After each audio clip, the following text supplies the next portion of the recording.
All right, so this quote really stuck with me. But the truth is we all make habitual, self-limiting choices. It's as natural as the sunset and as fundamental as gravity. It's how our brains are wired, which is why motivation is crap. I mean, wow, Hmm. heavy stuff right off the bat. But that's kind of the whole point of this deep dive, right? Like, how do we break out of those boxes we put ourselves in? It's interesting, that quote, right? Because it sort of flips the whole self-help thing on its head. It's like, yeah, motivation, that comes and goes. It's not enough. There's got to be something deeper, something more fundamental to really change, to really push those limits. I'm with you on that. Okay, so for everyone listening, today we're digging into David Goggins and his book, Can't Hurt Me. And look, Goggins is, well, intense is an understatement. This guy's life is like, an action movie, but it's actually real. Right. And the excerpts we've got here really focus on his story, like the foundation of it all. His childhood, which is rough, then joining the military, Navy SEALs, no less, and then on top of that, ultra-endurance events. It's crazy, right? If you think about it, you go from this really tough childhood, and then all of a sudden you're like the elite of the elite in the military, and then you're pushing yourself in these insane physical challenges. It makes you wonder, like, what are we really capable of? That's the million-dollar question, and that's Yeah. exactly what we want to explore today. Where did this mindset come from? What were those moments that shaped him? Yeah. And most importantly, what can we, normal people, learn from all of this? This isn't about running 100 miles. It's about understanding those core principles of resilience, of just not giving up. Yeah, yeah, totally. I think that's key. How do we take these incredible, almost superhuman feats and turn them into something we can use in our own lives? It's about those underlying principles, the mental toughness, the discipline, the perseverance. That stuff applies to everything, whether you're facing a physical challenge or, a tough project at work. Exactly. And the stuff you shared, it really paints this picture of where it all began. We're talking about a childhood that looks pretty normal from the outside, right? Williamsville, New York, seems like a nice place. But at home, it's a completely different story. Abuse from his father, Trennis, his mom, stuck in this, cycle of just trying to survive. It's that contrast, right? That outward appearance of normalcy versus the reality inside the home. It makes you realize we never really know what battles people are fighting. Those early experiences, the abuse, his mom's situation, they probably instilled this deep need for self-reliance, this need to overcome that feeling of powerlessness. And then they moved to Brazil, Indiana, new place, same problems, only now you add racism to the mix. That's like, how much can one kid handle? Right. It's like another layer of adversity, another force working against him. And he talks about slipping into academic dishonesty just to cope. Obviously not something to condone, but it shows you this kid trying to deal with overwhelming pressure, trying to find a way to manage. Yeah. But then we get to that accountability mirror moment. Yeah, That feels like a turning point. absolutely. That's him starting to take ownership, right? It's like that moment we all have, hopefully, where we stop making excuses and really face ourselves, those hard truths about ourselves. And then the loss of Wilmoth Irving, devastating. Totally. It shows how fragile things can be and how important it is to build that inner strength. And it's like, after all of this, he needs to find something more, something to pull himself out of that whole situation. And that's where the military comes in. Right. So we see him initially focused on Air Force pararescue, but then he hits a roadblock. He fails the ASVAB. But his mom, you got to give her credit, she steps up, finds him a tutor, and Goggins, he just grinds pure memorization. And his reading, by the way, improves drastically during all this. It's It's amazing. about dedication, right? But even after all that, even after he gets into the Air Force, he's not satisfied. Something's missing. And then he sees this documentary about Navy SEALs Hell Week. And bam, everything changes.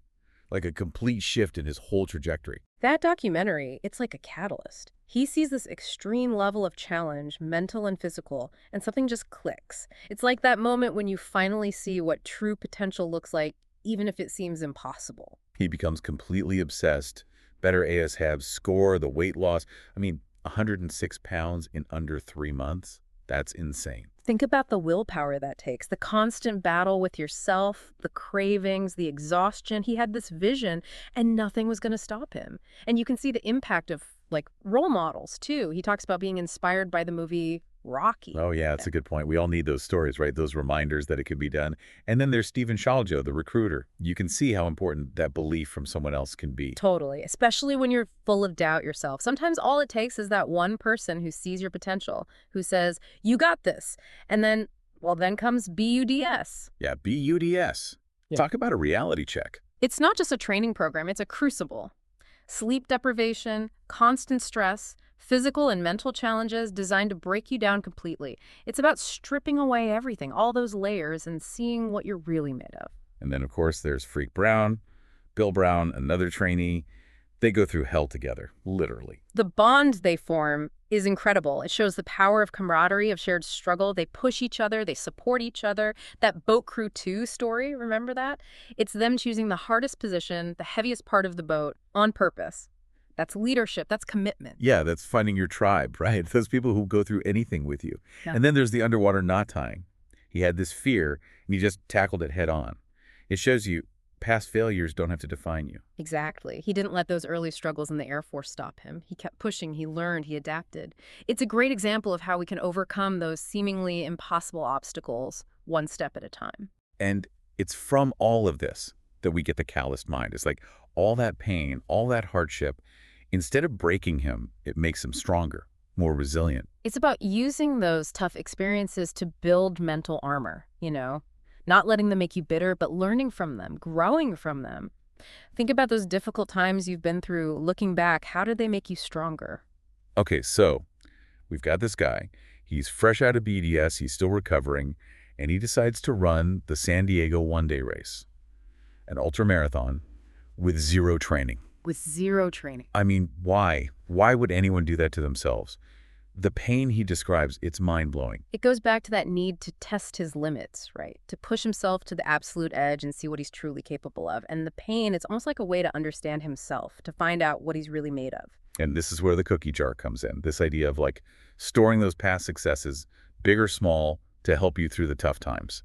It's a brilliant mental strategy. It's like building a library of evidence, those moments when you pushed through, when you overcame something, achieved something you thought was difficult. So when you're facing a new challenge, those doubts start creeping in, you can go back to those memories and remind yourself, hey, I've done this before. I can do it again. And with that first San Diego one-day race, there's a deeper motivation too, right? He wasn't just doing it for himself.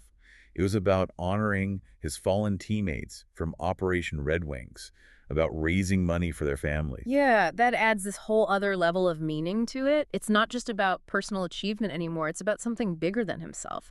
That kind of purpose can make the suffering, the pain feel worthwhile. It gives you that extra push when you need it most. Yeah, he just keeps pushing. Then there's the Hurt 100, a 100-mile race, and he meets Carl Meltzer, the speed goat. And that's where he realizes there's always another level. You think you're at the top, but then you see someone like Meltzer and you realize there's still so much further to go.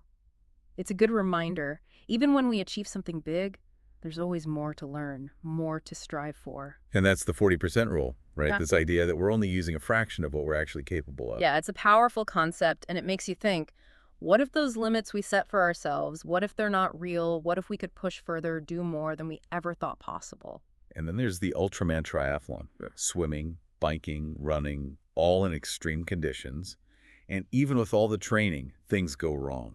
He gets terrible chafing during the swim. His tire blows out during the bike race. I mean, most people would have quit right there. And he doesn't. He just keeps going. That shows you the power of that mental toughness he's built. It's not about avoiding obstacles. It's about having the grit to push through them no matter what. What are those blown tires in your life? How do you respond when things get tough? He also talks about the 24-hour mission. It's like constantly pushing yourself every single day, making those small steps towards your goals. Yeah, it's about consistency, about aligning your actions with your goals day in and day out. Not just when you feel motivated, but all the time. Every day is a chance to get better, to move closer to what you want to achieve. Okay, but then comes the big reveal. He finds out he has this heart condition, atrial septal defect, a hole in his heart. And he achieved all of this while basically operating with less oxygen than everyone else. It blows your mind, right? Everything we've talked about, all those incredible feats, and he was doing it with this major physical disadvantage. It shows you the power of the mind, the power of sheer will. It's inspiring, to say the least. He also talks about his experiences in Delta selection and how he learned from his failures. The importance of analyzing what went wrong, learning those lessons, and then trying again. That's the whole idea behind after-action reports, the AARs. It's not about dwelling on failure. It's about using it as data. What happened? What can we learn from it? How can we do better next time? That's how you grow, how you get better in anything you do. And then, of course, there's the pull-up record. He tries in New York, fails, breaks it all down, figures out what went wrong, and then smashes it back in his gym. And he's very clear about this. Achieving those big goals, it's not always fun. It takes work, it takes discipline, it takes pushing yourself when you don't want to. And that's important to remember. Real growth, it often requires embracing the grind. And finally, there's the stretching. His whole approach to it is just, well, Goggins. Extreme, unconventional. It's like he's not afraid to try anything, to push the boundaries, to find what works, even if it's weird. It's that willingness to think outside the box, to challenge conventional wisdom. It shows you, even those areas where you feel weak, there's potential for improvement. You just have to find the right approach, even if it's a little bit crazy. And as we wrap up, we see him continuing to push himself. Those 200-mile races in freezing temperatures, fighting wildfires. It's clear this is a lifelong journey for him. There's no finish line. It's about constant growth, constant self-improvement. That's the takeaway, right? This idea that there's no end to it. You keep pushing, you keep learning, you keep getting better. And it's not about being Goggins. It's about finding that drive within yourself. So as we finish up this deep dive, what's the message for everyone listening? We've seen the impact of adversity, the power of self-accountability, the relentless pursuit of goals, the importance of mental tools like the cookie jar and that calloused mind, and of course the 40% rule. It's about applying these principles to your own life, whatever that looks like. We all have limits, but what if those limits are further out than we think? What if we're capable of so much more than we realize? What are those cookies in your own mental jar? What are those moments that remind you of what you can achieve? Exactly. So here's something to think about. That 40% rule. Where are you holding back? Where are you selling yourself short? What are those cookies you can draw on when things get tough? And what does it really mean for you in your own life to go to war with yourself, to become the best version of you? That's something worth pondering.